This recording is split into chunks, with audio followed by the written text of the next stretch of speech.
In today's video, I'm going to teach you how to add or adjust the beginning balance in a bank account in QuickBooks. Getting the beginning balance right is essential because it sets the foundation for accurate reconciliations and reports. If it's off, every bank reconciliation after that can be confusing, so let's walk through it carefully and make sure you know exactly what to do and why. Start by opening QuickBooks and signing into the company file that contains the bank account you want to fix.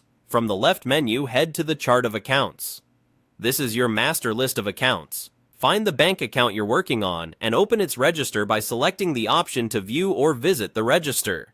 The account register shows a chronological list of transactions for that bank, including the opening balance entry that QuickBooks created when the account was first set up. In the register, look for the line that represents the opening balance. It often includes opening balance in the memo and post to opening balance equity. Click into the payee field to activate the line so you can edit it. You may not need to choose a payee for an opening balance, but clicking there makes the row editable. Then select Edit to open the details. Type the balance you want the account to start with, and just as important, set the correct as of date. The amount and date should match your bank statement for the day you consider the account starting point.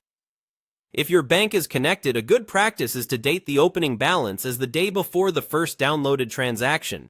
Make sure the amount is in the right column. Use a deposit if the account starts with money and a payment if it starts negative. Add a clear memo like adjusted opening balance so future you knows why this changed.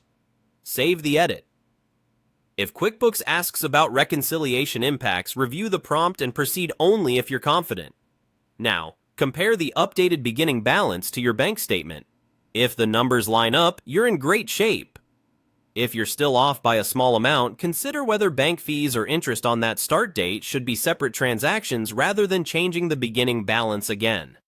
Before you move on, take a quick screenshot or note of what you changed to create an audit trail for yourself or your accountant. With the beginning balance set correctly, your upcoming reconciliations will be smoother, and your reports will reflect the true financial picture.